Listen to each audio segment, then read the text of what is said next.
Labą dieną. Šiandien marketingo meniu valgysime nekilnojamo turto rinką. Su jumis Neringa Čeponė, Lietuvos marketingo asociacijos valdybos narė ir Marketing Game strategijos sistemos kūrėja.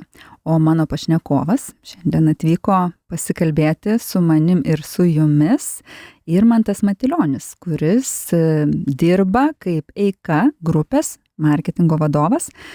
Ir Irmantas turi tikrai labai didelę dešimtmečių patirtį didelių žinomų prekių ženklų valdyme, labai skirtingose sektoriuose, tiek lietuviškose įmonėse, tiek užsienio kapitalo įmonėse. Tai Irmantai, pasikalbam pradžioje apie tą skambę temą, apie nekilnojamo turto burbulą, kurį visi kažkaip nori susprogdinti, laukia, kada sprogs ir iš viso kvestionuoja, ar jisai dabar yra, ar dabar gal jo nėra. Tai papasakok bendrai apie nekilnojamo turto rinką. Tai sveiki visi, esu Irmantas. Kalbant apie burbulą, ar jisai sprogo ar sprogs, čia turbūt praėjusių metų yra toks laikotarpis, kuomet tikrai žmonės laukia ir tikėjosi, kad kainos kris, nes iš tikrųjų nekilnojamo turto Vilniuje pirminė būsto rinka buvo sustojusi arba gerokai pristojusi ir tas tęsiasi apie 3 metus, kuomet pardavimai buvo kartais mažesni negu prieš tai, ar ne? Bet rinka atsilaikė, kainos nekrito ir pernai metais kaip tik nekilnojamo turto rinka visa atsigavo, išgyveno atsigavimą ir pasiekė jau 2019 metų lygį.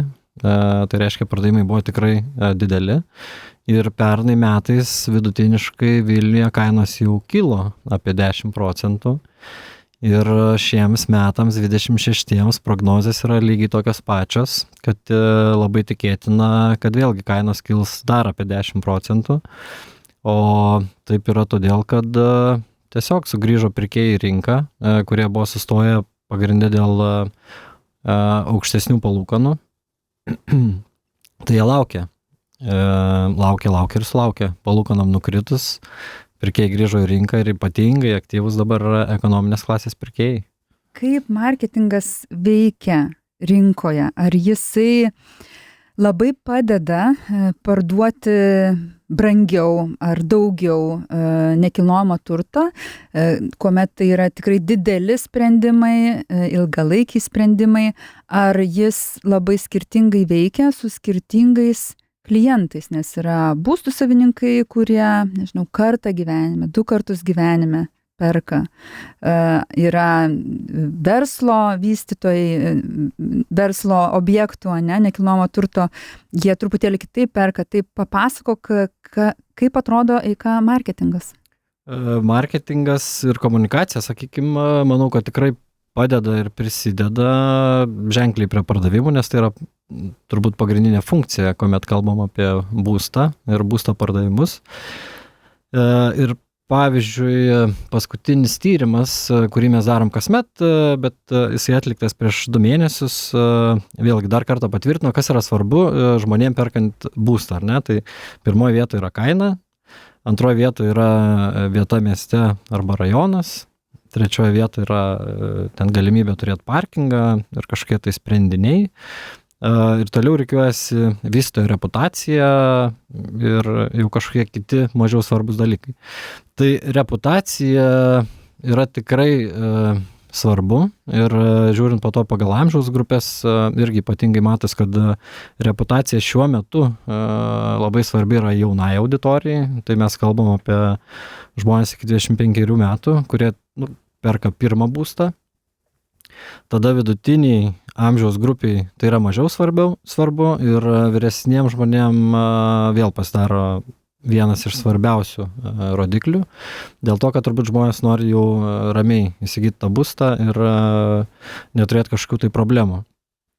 Kalbant apie įrankius gal arba priemonės, ką marketingas padaro, be to, kad paleidžia reklamą, tai reputacija, ar ne? Tai reputaciją mes kūrėm per komunikaciją, viešuosius ryšius, vadovų komunikaciją ir panašiai. Tai yra ilgalaikė strategija ir ilgalaikiai žingsniai, nes reputacija Yra sudėtingas dalykas, ją užsitarnauti turbūt Per ilgą laiką. Per ilgą laiką ir per trumpą prarast. Labai greitai gali prarasti. Dėl to bendrai mes turim tokią, kaip čia taisyklė nerašyta, kad iš esmės reputacija yra kertinis dalykas. Nes žiūrint ilgalaikį perspektyvoje, tai yra kritiškai svarbu, ar ne? Tai tą reputaciją be abejo mes kūrėme, palaikome ir labai jautriai reaguojame į visokius kažkokius negatyvius arba mini krizinius, sakykime, momentus, kurie atsitinka.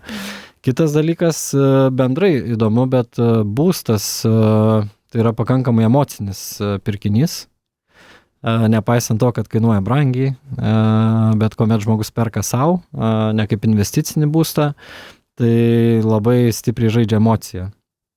Nes savo būstui žmonės negaili, ar ne, ir ten brangesnio įsirengimo, negaili ir kažkokio turbūt brangesnių kvadratų, nes galvoja tiek apie kaimynus, tiek apie kažkokias bendruomenės esančias šalia, patogumą ir panašiai.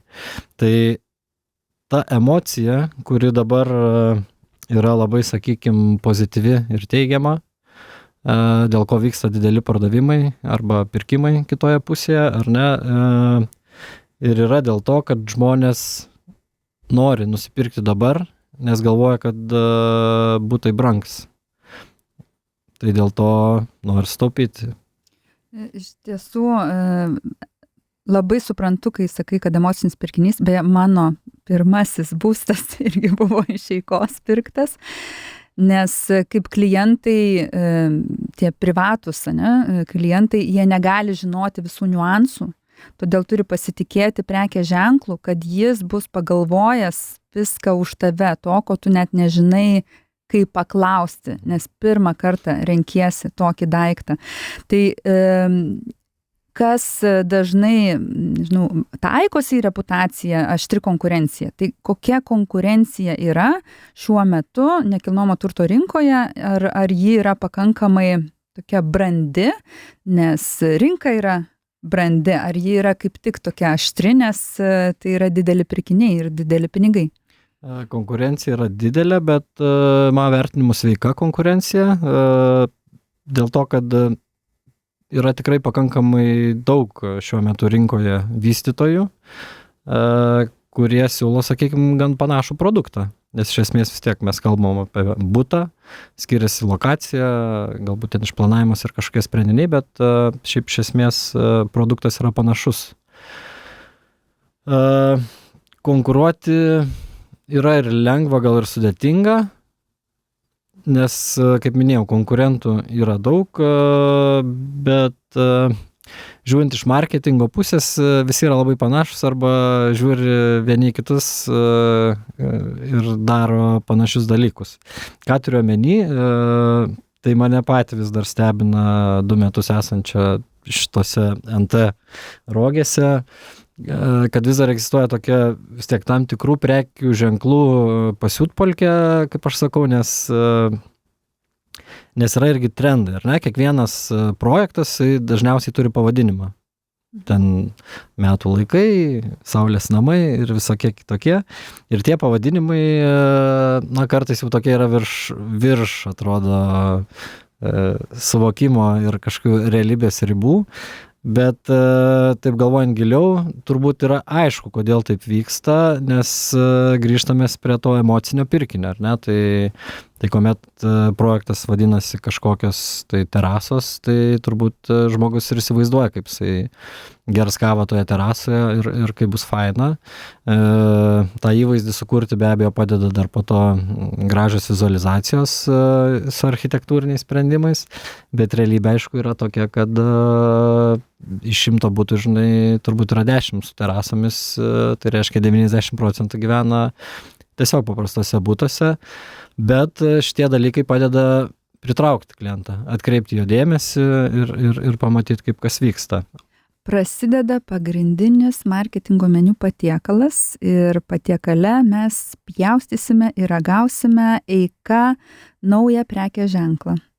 Tai prieš mane sėdi Irmantas Matilionis, beje, pasidalinsiu vienu faktu apie Irmantą, kurio niekas nežino, kas nėra Lietuvos marketingo asociacijos valdyboje.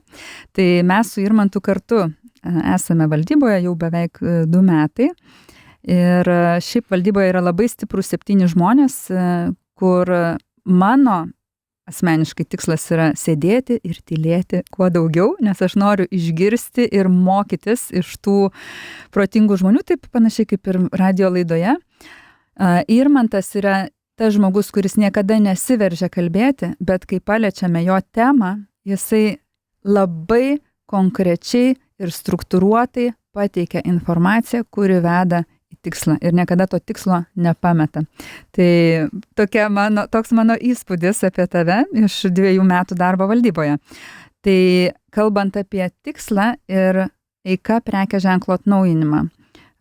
Čia radio laidose pas mane ne vienas buvo svečias, kur kalbėjom apie prekės ženklo atnaujinimą ir visada sutinkame, kad tai yra didelis projektas, nepatogus, kainuojantis daug kaštų, laiko, energijos.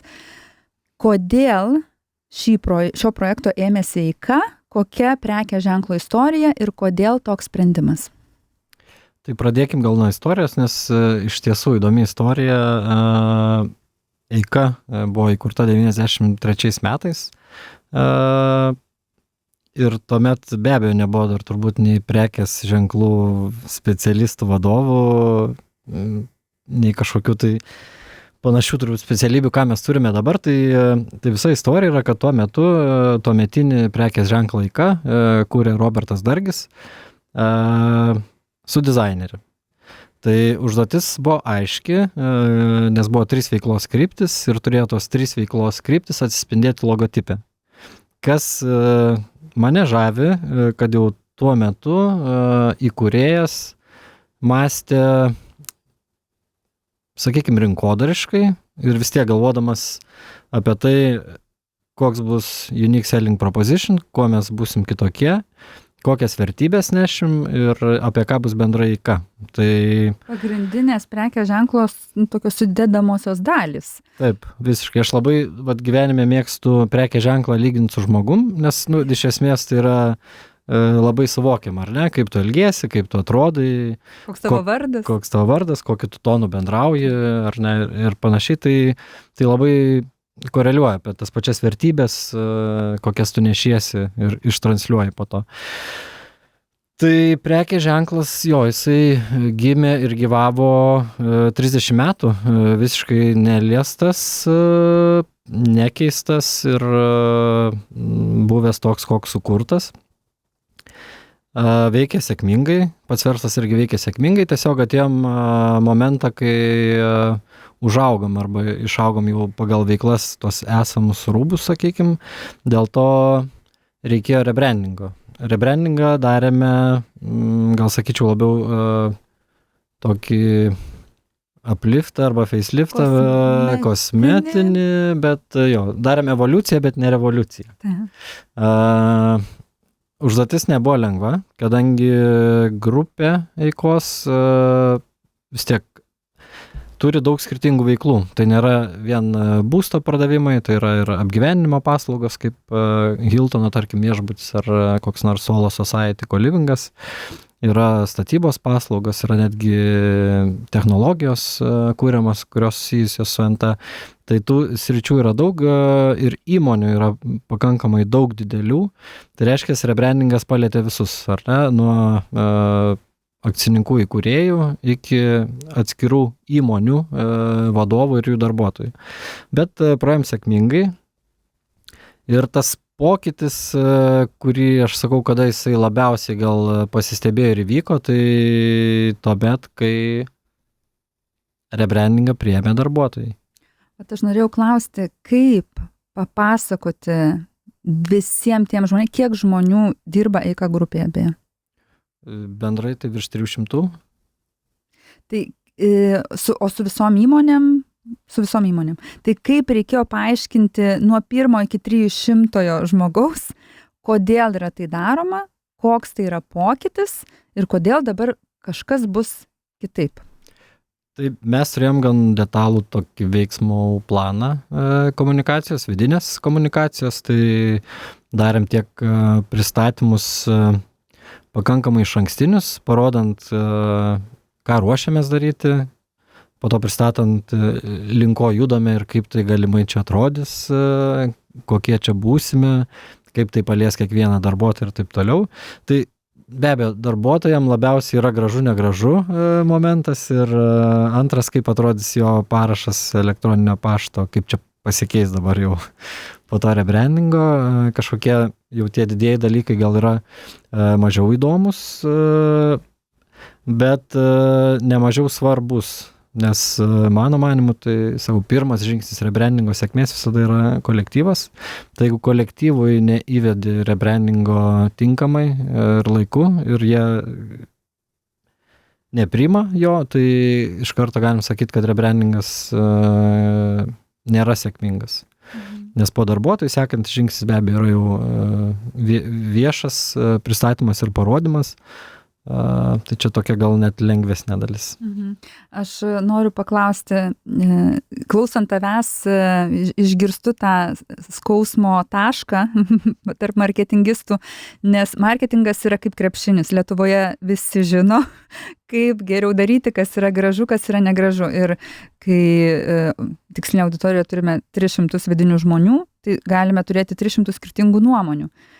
Kaip tau pavyksta apsiginti ar nukreipti dėmesį ar sudėlioti tuos taškus, kas yra svarbu ir kur priimame grįžtamą ryšį, o kur jau yra užbrėžta linija ir mes pasakome, kokiais kriterijais remiamės, kuriant tą naują prekės ženklą.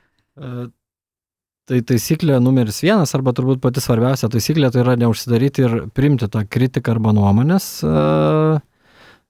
Tik tais nebūtinai į tai reikia kreipti dėmesį, ar ne? Nes iš esmės manau, kad didelė klaida yra, kuomet dar pirmame žingsnėje yra neišklausoma, ar ne, tų nuomonių, net ir paprasto darbuotojo, kuris nieko nesupranta, bet visi nori pasakyti savo, taip, visi nori vis tiek gal pasakyti savo nuomonę, gražu, negražu, patinka, nepatinka, ar ką jis apie tai galvoja.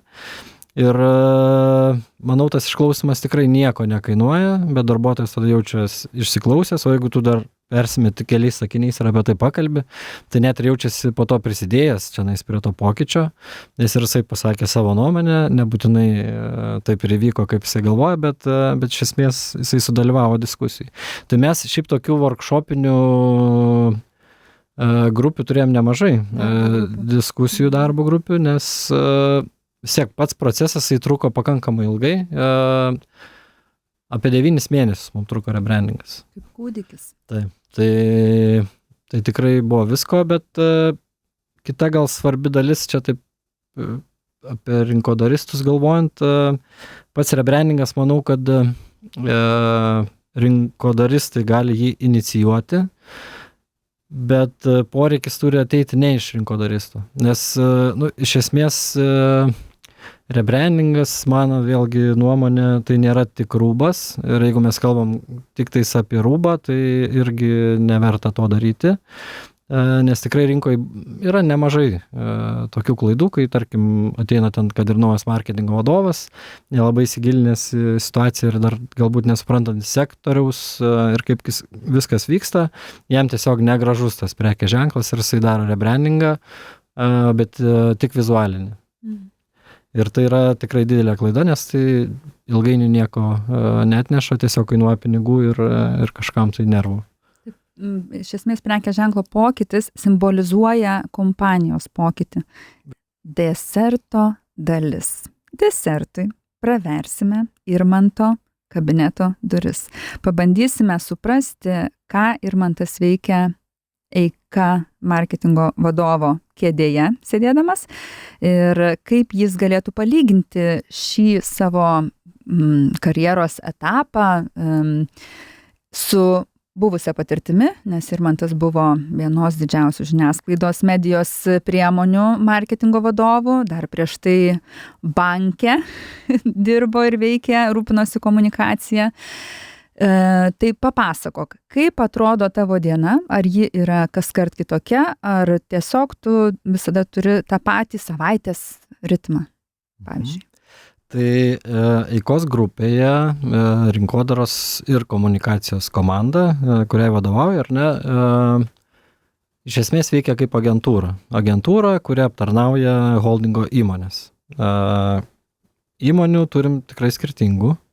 Tai kažkur reikia parduoti butus, kažkur reikia pritraukti verslo centram nuomininkų, kažkur reikia suorganizuoti renginį, kažkur reikia investuotojam konferenciją padaryti ir panašiai. Tai veikiam visiškai kaip agentūra ir mano komanda ir susideda iš žmonių, kurie turi skirtingas kompetencijas, kad tos darbus galėtumėm įgyvendinti. Tai pagrindiniai turbūt vis tiek darbai yra digital marketingas arba skaitmeninė rinkodara būsto pardavimam. Tai ten tam skiriam tikrai daug dėmesio. Kita nemažiau svarbi dalis yra komunikacija ir viešieji ryšiai.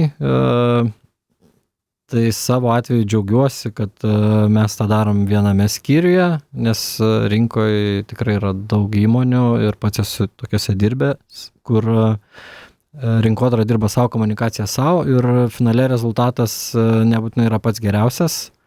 Jeigu ir ne pats blogiausias, tai bent jau efektyviau galėtų dirbti, ar ne? Nes rinkodara be komunikacijos, kaip pasakyti, ne... Kaip kairė ranka, dešinė ranka. Visiškai. Vis tiek tai yra rankos, jos turėtų veikti kartu. Ir netgi vadovai būna komunikacijos ir rinkodaros, bet čia tokia gal gilesnė yra problema, nes mes netgi studijose, ar ne, esam vieni mokinami būti rinkodaristais, kiti komunikacininkais. Ir finale, kai ateina gyvenimas, tai žmonės ir turi arba vienas kompetencijas, arba kitas, bet iš esmės reikalingos abi kompetencijos viename. Aš labai prisipažinsiu, suplaku į vieną ir man atrodo, vienas be kito tiesiog negali egzistuoti, čia turi būti kažkokia koegzistencija, bet kokiu formatu, kuris veikia tai įmoniai. Nes B2C ir B2B rinkodara, turbūt irgi kalbant apie mano skyriaus darbą, yra B2C, tai aš patikslinu, business to customer, tiesiogiai klientui, B2B, business to business, verslo klientui. Taip, tai va ta rinkodara verslo klientui ir fiziniam, sakykime, žmogui, ar ne, tai vėlgi gan stipriai skiriasi. Tiek strategiškai, tiek kasdieniniam darbe. Nes tarkim, ta verslo rinkodara, ten pagrindiniai dalykai vis tiek yra komunikacija, viešieji ryšiai, reputacija, ar ne? Tada yra renginiai su potencialiais partneriais arba esamais partneriais ir socialiniai tinklai, labiausiai LinkedInas. Būtent per kalbančias galvas, kalbančius vadovus ir kalbančius žmonės, kuomet tu ne tik galvoji ir daraisi apie reputaciją, bet bendrai netgi ir žinomumą didinėsi būtent per žmonės, nes kartu su žinomumu iš karto ateina ir pasitikėjimas. Nes taip jau yra, bet žmonės labiau yra linkę tikėti ir pasitikėti nei prekių ženklais. Čia truputį papildysiu, kad verslui parduodant verslui labai svarbus vadovas. Ir kad tam tikras lygmuo žinotų, su kuo bendrauja, pažinotų, jam svarbus tas skaitmeninė žmogaus reputacija, dėl to ją LinkedIn'e mes labiausiai ir galime pačiupinėti, formuoti ir skleisti. Taip, ir iš esmės LinkedIn'as puikiai veikia, tai va čia galiu irgi pernai metų rezultatais pasidalinti, kur akivaizdžiai tiesiog matavom vadovų komunikaciją per skirtingus parametrus ir rodikliai įspūdingi. Iš tikrųjų, ką gali vadovas su savo komunikacija LinkedIn'e, tai labai daug gali. Ir kartais vienas vadovas gali tikrai pasiekti geresnius rodiklius negu bendrai prekės ženklas vargdamas vargelį ilgai ir nuobodžiai tuose pačiuose socialiniuose tinkluose. Labai Tai vat norėjau dar kartą paklausti, bet užtvirtinti tą, ką pasakei. Galima labai rūpintis gražia prekės ženklo komunikacija LinkedIn'e, bet ji niekada nebus tokia įtrauki ir įdomi, kaip žmonių dirbančių tam prekės ženklui komunikacija. Nes žmonės yra vėlgi gali parodyti ir dažnai parodo ekspertiškumą, kas to B2B rinkodarai yra labai svarbu. O apie komandą kalbant, tai vėlgi iš mano perspektyvos žiūrint, tai turbūt yra kritiškai svarbus dalykas, tai būtent komanda. Tai visas rezultatas, mūsų atveju irgi yra generuojamas komandos. Tai aš toks yra žmogiškas, esu vadovas labai ir manau, kad vis tiek žmonės yra svarbiausia dalis, nepaisant to, kad čia mes turime ir gal dirbtinių intelektų ir technologijų ir visko, bet vis tiek viskas sukasi aplink žmogų. Ir netgi atsirinkinėjant žmonės ir galvojant apie juos, žmogiškos savybės mano vertinimu yra svarbesnės nei profesinės, nes profesinių dalykų yra lengviau išmokyti žmogų, negu jį pakeisti. Labai pritariu, pasirašau po kiekvienu šiuo žodžiu. Tai vat dar ir paklausiu, kai tu sakai, kad tavo komanda dirba kaip vidinė agentūra, tai aš prisimenu, kai aš dirbau agentūroje ir turėjau komandą, ir kaip sekasi suderinti prioritetus, nes tie vidiniai klientai, jie gali ateiti visi vienu metu, jeigu vyksta kažkoks didesnis dalykas, jiem visko prireikia vienu metu ir kaip tada žmogiškam vadovui, tokiam kaip tu, išsaugoti ir komandos motyvaciją ir tą balansą ir tuo pačiu, kad visi būtų patenkinti. Nežinau, neturim gal tame labai didelės problemos, be abejo yra tam tikri kalneliai ir nuokalnės sezoniškumai ir panašiai, kuomet galbūt yra daugiau darbų arba mažiau, bet manau, kad vis tiek bendradarbiavimas šiek tiek su savo komanda, nes vis tiek, kai tu esi agentūra, esi tokios pagalbinės funkcijos rolėje, ar ne, tai tas bendradarbiavimas ne tik viduje turbūt yra labai svarbus, bet be galo svarbu ir su ta kita pusė užsakovu yra palaikyta gerą santykį ir jį turėti. Tuomet ir tie patys terminai netaip spaudžia arba netaip žmonės liūdi, jeigu reikia tam palaukti, savaitėlę ar kitą daugiau. Tai kokios tavo kaip vadovo pagrindinės, nežinau, ne tai kad funkcijos, bet norėčiau kitą žodį panaudoti, pagrindinės burtų lazdelės, kur tu padedi komandai, vidiniam klientui, vadovam. Tavo pagrindinės stiprybės, kurias tu įgalini? Tai pasitikėjimas ir tikėjimas, vėlgi komanda arba žmonėmis, labai svarbus yra momentas, nes kuomet žmogui duodi daugiau atsakomybių, tai dažniausiai pražįsta žmogus. Ir kuomet jisai pražįsta ir akis blizga ir jisai stengiasi, tai yra ir rezultatas. Tai šitą, manau, labai svarbu. Neturim mes kažkokių hierarchijų, tai aš toks gal esu flat arba plokščios struktūros vadovas, ar ne, tai kitas yra išsireiškimas žaidžiantis treneris labai patinka man, kai, reiškia, jeigu komandai reikia, tai kartais ir pats gali išbėgti aikštelį ir tą tritaškį pataikyti, arba bent jau mesti, nebūtinai pataikyti, bet tas komandiškumas taip ir ugdosi, iš esmės, būnant kartu ir čia nerodant pirštais vieniem į kitus. Kokie receptai tau geriausiai veikia nebūtinai ir nekilnojamo turto rinkoje dirbant, bet bendrai iš visos tavo vietinės, tarptautinės patirties, kas labiausiai veikia ir kokių gal įžvalgų šiandien trūksta, ką reikėtų užfiksuoti ir prisiminti? Tai pirmiausiai išskirčiau duomenimis grįstą rinkodarą arba skaičius.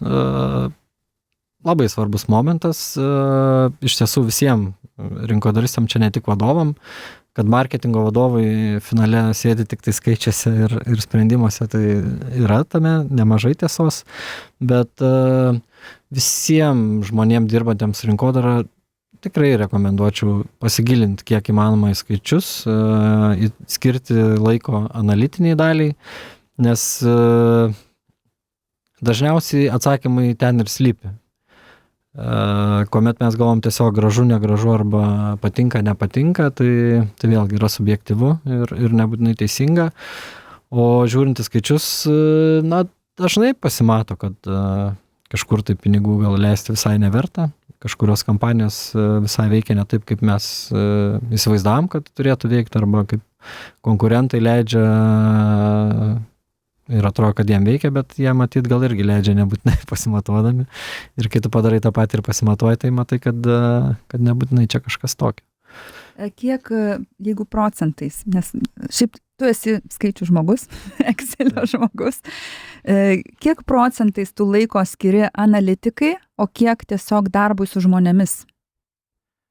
Na, turbūt didžioji dalis tiek yra darbas su žmonėmis, yra didesnė dalis nei analitika mano atveju, dėl to, kad patys žmonės pas mane yra ugdomi ir irgi yra, sakykime, skaičių žmonės.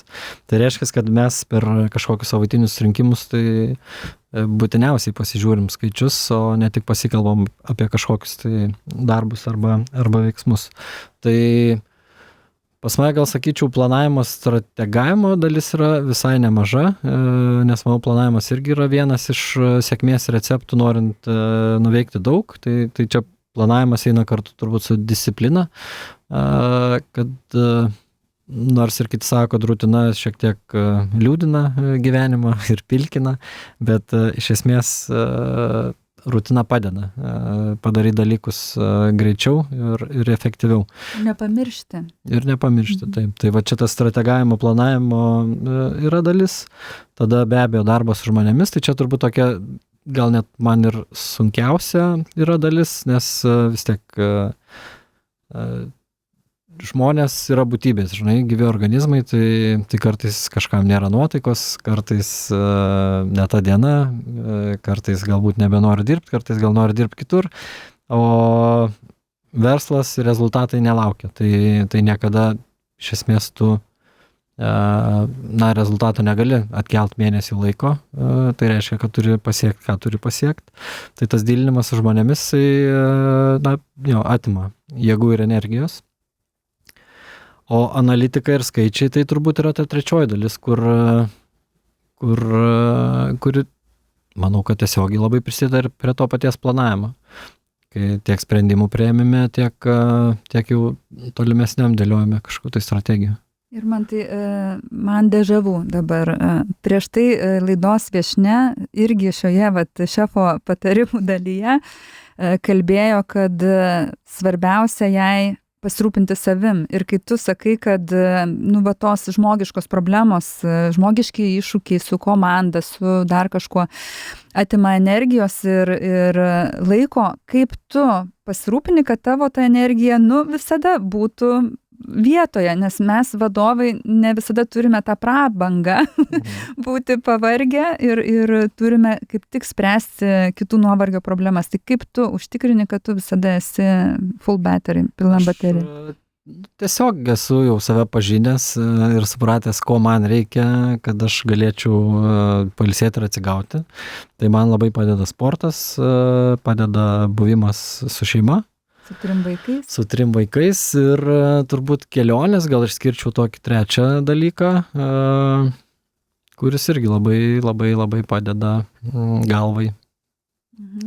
Iškeliauti, kad ir savo problemas ir situacijas iš toliau kažkaip pamatyti. Gerai, dar prie receptų skaitinių. Nes aš nesu kulinarė, bet žinau, kad norint pagaminti gerą desertą reikia labai labai skaičius žiūrėti. Tai kokie pas tave marketinge 3, 5, o gal 25 pagrindiniai skaičiai, kur išgirdę bet kokiam versle veikiantys žmonės galėtų pagalvoti, gal ir aš pradėsiu šituo žiūrėti. Tai ilgalaikis ne vienerių metų, bet ilgalaikis tikslas yra žinomumas, kurį matuojamės kasmet atliekamų tyrimų. Rezultato be abejo nereikia tikėti žinomumo, kad čia per metus kažkoks pokytis gali įvykti, bet per 3-5 metus tikrai galima to tikėtis. Tada labai stipriai matuojam komunikaciją, tai yra paminėjimai, teigiami paminėjimai, vadovų citavimas ir panašiai. Tai čia, mūsų atveju Mediaskope mes tą darome. Ir yra grynai rinkodariniai rodikliai jau priklausantis nuo atskirų verslų. Tai kažkur yra paraiškos ir paraiškų kaina, arba tai būtiškai sakant lyco kažkoks tai pritraukimas, ar ne? kažkur gali būti NPS-as, tam verslas verslui segmente. Vėl beveik 3 rodikliai: komunikacija, žinomumas, NPS-as irgi labai susijęs su reputacija, tą, kad tu ir minėjai. Gerai, o dabar grįžtant prie žmonių ir komandos, kai ateina jauni, nauji žmonės, ką tu matai rinkoje, kaip tu juos renkiesi, ar matai kažkokių mitų susiformavusių, ar matai naujų stiprybių ir galimybių? Matau ir šiek tiek stebiuosi, kai žmonės sako, kad jaunoji karta čia yra kažkai išlepę, neatsparus ir niekam tikę, tai aš taip nemanau. Tiesiog skiriasi dar turbūt tas požiūris mūsų ir jų.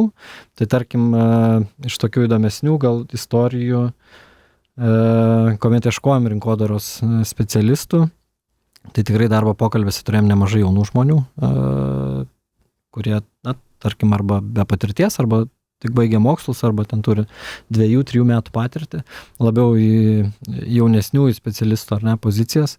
Tai jie šiaip reklamą dažnai suvokia pakankamai siaurai, tik tais kaip socialinius tinklus. Ir radijas, televizija, kažkokie tokie tradiciniai kanalai.